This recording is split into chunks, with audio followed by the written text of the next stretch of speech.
This is the third time that I'm recording this video. I have not had good luck this month, guys. Oh.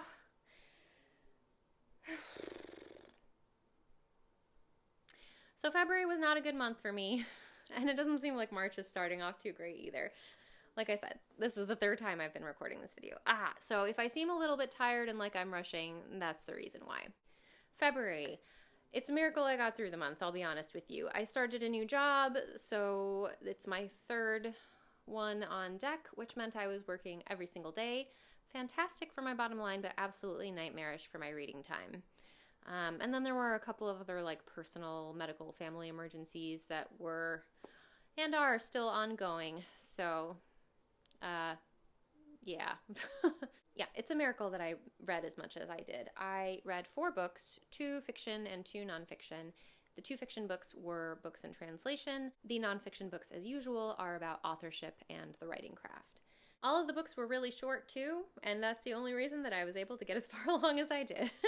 The first book that I finished in February, I actually started in January, and it was David Morrell's The Successful Novelist. This book is sort of a top-to-bottom guide from idea conception all the way to publication, and then beyond publication to marketing and things like that for writers based on his own experience. And David Morrell has a lot of experience. He has multiple best-selling books to his name, including First Blood, which was the book that became the Rambo movies. I have not read any of his works except for this book, but I will say that it was very easy to read, very conversational, free-flowing style, and quite to the point, pretty good for a nonfiction book. I actually started reading this book about 1 million years ago, but then I had to put it down because one of the things that he talks about is this technique that he has for pre-writing or beginning to write your novel, and I thought it was so interesting that I wanted to try it myself. So I set the book down, I went to my book, I started doing the technique, and then I completely forgot to come back to the rest of the book. But this time I finished reading it, and I will say it was a pretty good one. If there's one reason to pick up this book, it is for the technique that he shares. Let me read you a little bit about it.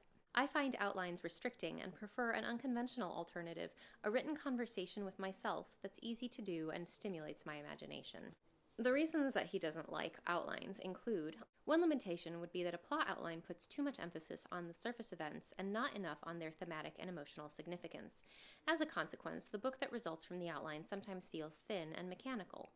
Another limitation would be that an outline doesn't provide a step-by-step record of the psychological process that you went through to work out the story. It only documents the final result. As a consequence, if you become too familiar with the story and lose interest in it, you have difficulty recreating your initial enthusiasm.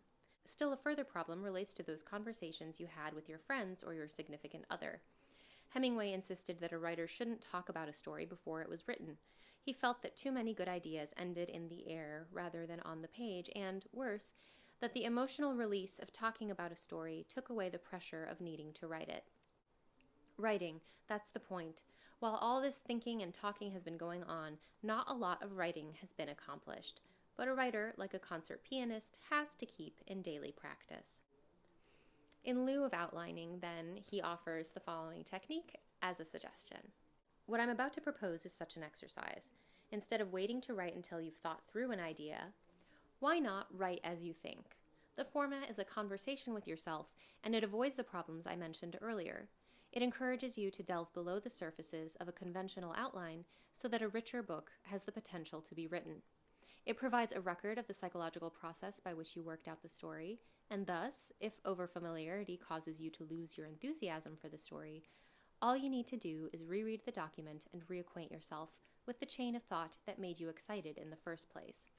Further, it allows you to have a conversation about the story without the risk of your best ideas ending in the air. Instead of meditating while you shower or walk the dog or get stuck in traffic, you head for your desk and write while meditating. You make a record of your thoughts while you're thinking them. And then one more little bit about it.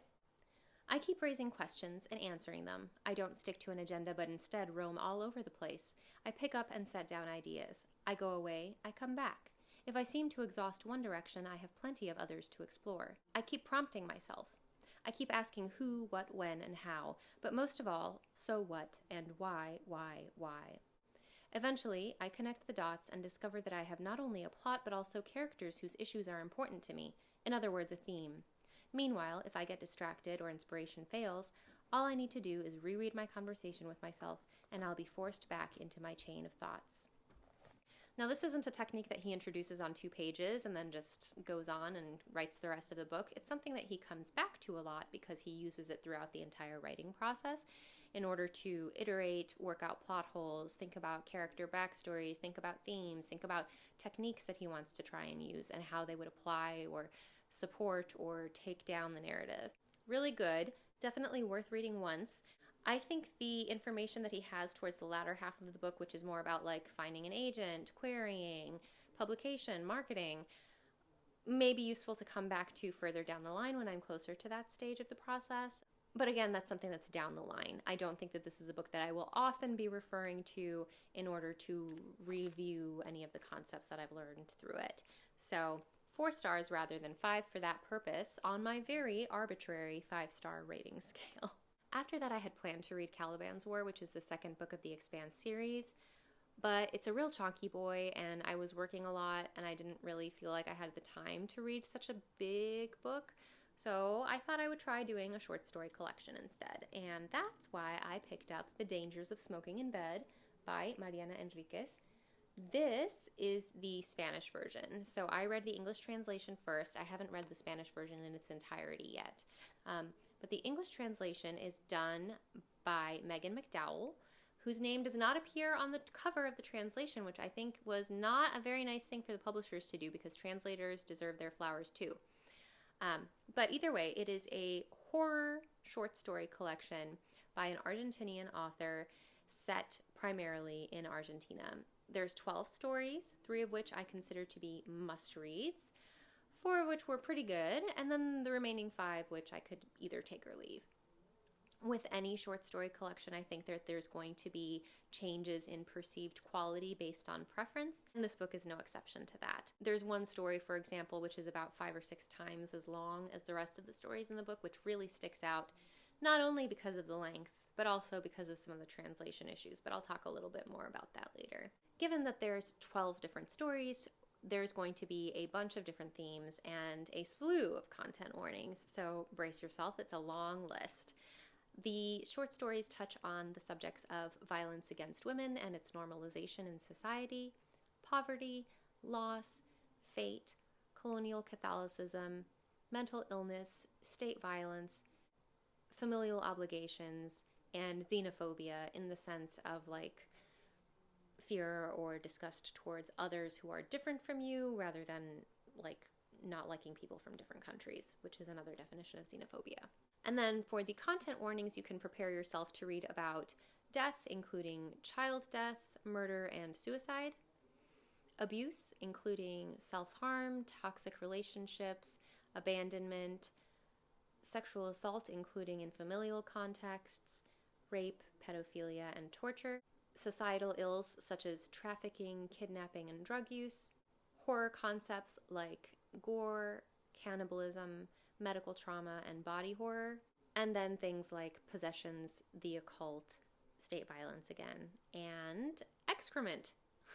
So there's actually more than one reference to public defecation throughout these short stories. I'm not sure if it's something that she has experienced seeing a lot, or if it's just a metaphor that she particularly likes, but it does come up quite a bit, so prepare yourself for that.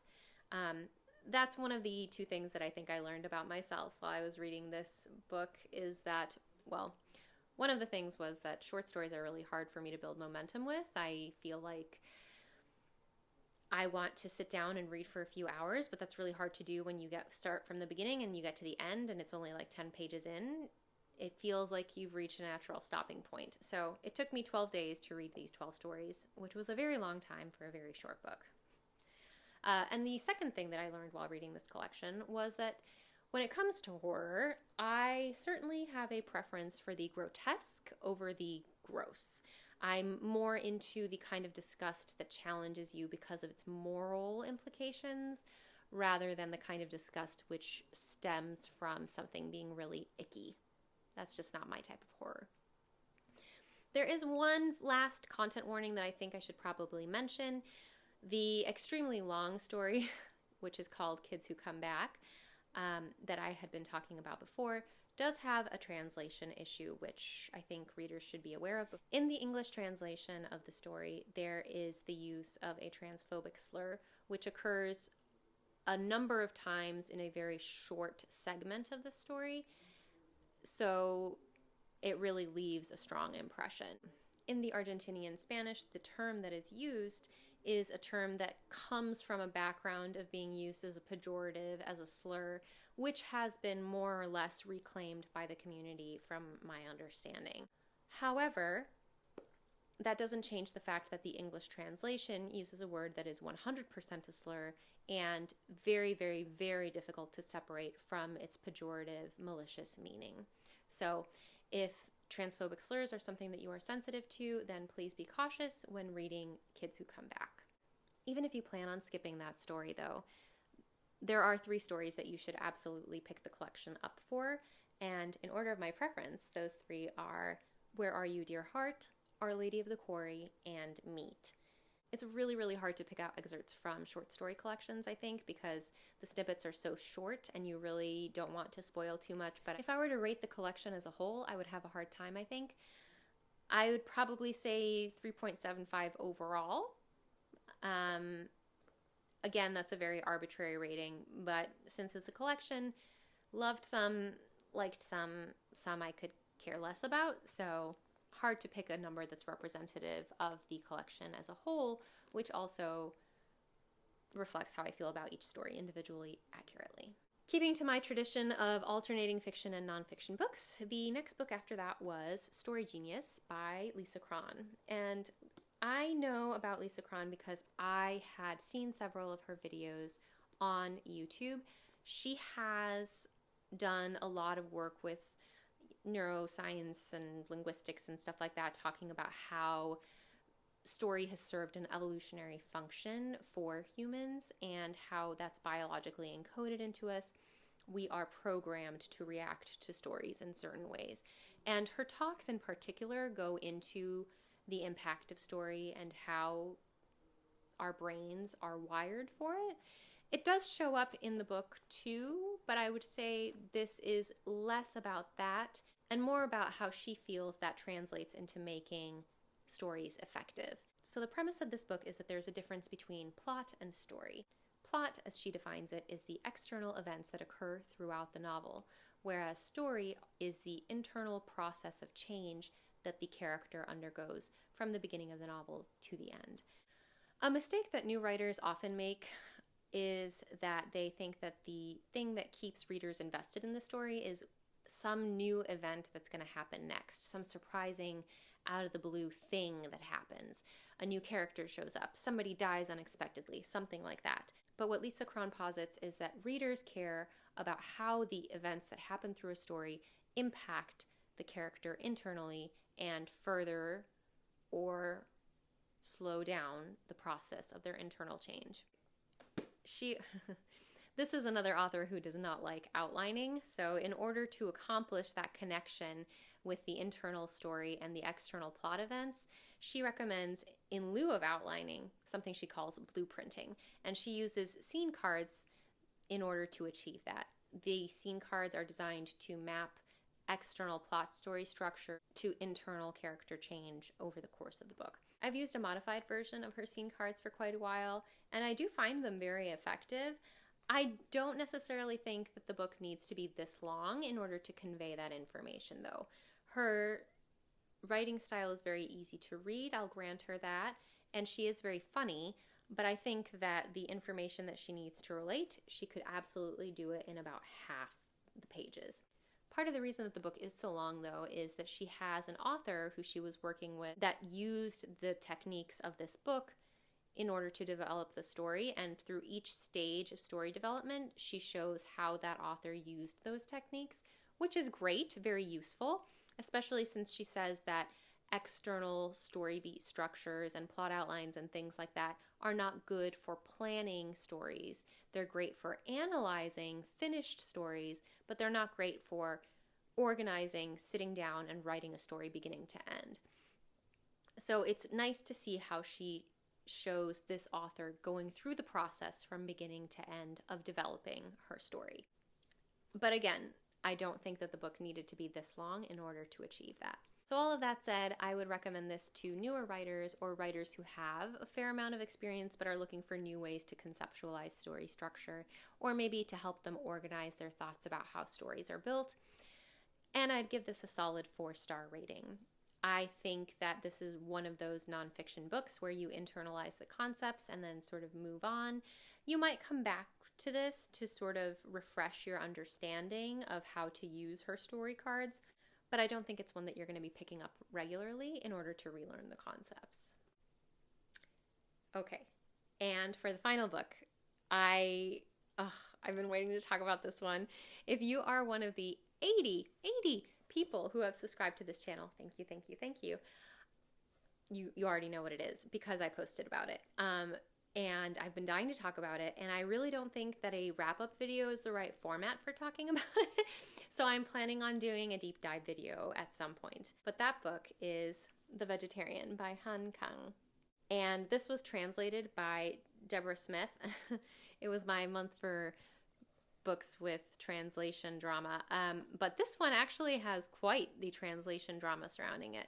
So this book won the International Booker Prize. And when it won, there were a slew of articles published in the media in Korea which were lambasting Deborah Smith's translation. And I know that there are multiple articles talking about the controversy, but I have seen such numbers as 11% of the first of 3 sections in the book being errors.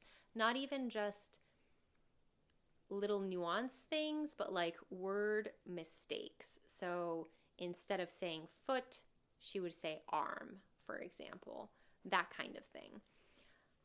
Which I also think I remember seeing in an article that Deborah Smith was directed by her editor to take more artistic license in her translation, which I have a lot of feelings about that, but I don't want to get into too much depth about that right now. But all of that said, while the translation seems like it is fairly problematic, and as a reader, you hope that you're picking up something that is as true to the original author's original conception of the story as possible, when you are approaching reading a book that you know is riddled with errors, it's a little challenging. But all of that said, the author did come out and support Deborah Smith's translation, so what do I know, So as for the book itself, this is a literary psychological story, which I don't think is technically classified as horror, but everything that good horror does, this book does. So I am personally classifying this as a horror novel. And this is absolutely the kind of horror that I really prefer to read.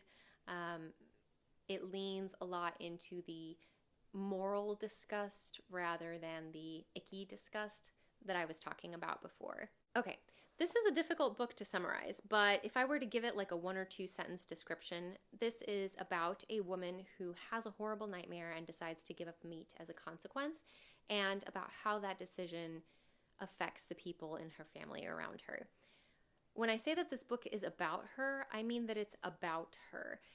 Most authors, I think, if they're saying, I want to tell a story about a specific character, they're very likely to include that character's point of view in order to give the reader an idea of that character's internal states. But the author chose a different route. Instead of giving us the main character's point of view, she chose 3 other characters to tell us the story through.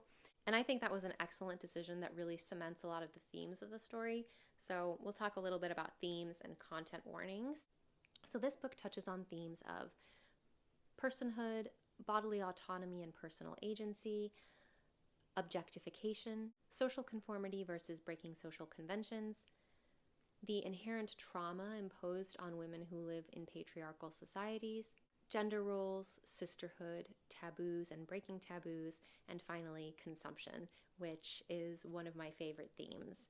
In this book, it shows up in a multitude of ways, not only in regards to the ethics of meat eating, but also as a reflection of our impact on the world around us and on others, and in a few other different ways, which I'll talk about more in a future video. As for trigger warnings, you can expect to see disordered eating, blood and cannibalism, toxic masculinity, toxic relationships, infidelity, violence against women, sexual assault, rape, mental illness, suicide attempts, self-harm, and death, as well as child abuse, child neglect, and abandonment. If that sounds like a lot, it's because it is a lot. I was reading through a lot of comments on Goodreads and StoryGraph after the fact because I really just wanted to see what people were thinking about this book. And a lot of the comments said something along the lines of, this was a really good book, but I didn't enjoy it, which I understand what those people are saying when they say that. But for me, the appeal of horror or the enjoyment that I derive from horror isn't the kind of enjoyment that's like, oh, haha, this is fun, or like, oh, this left me with a lot of good feelings.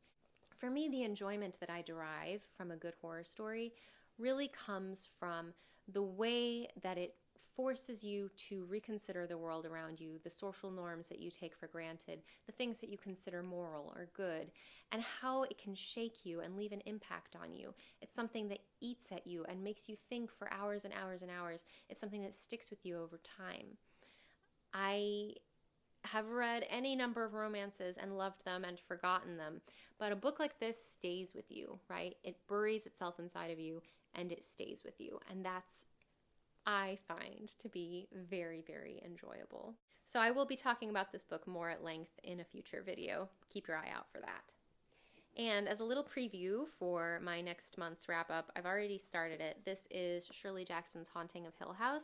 I love this book. It's one of my favorites, but this is actually my best friend's copy. So she and I are doing a little bit of a book exchange.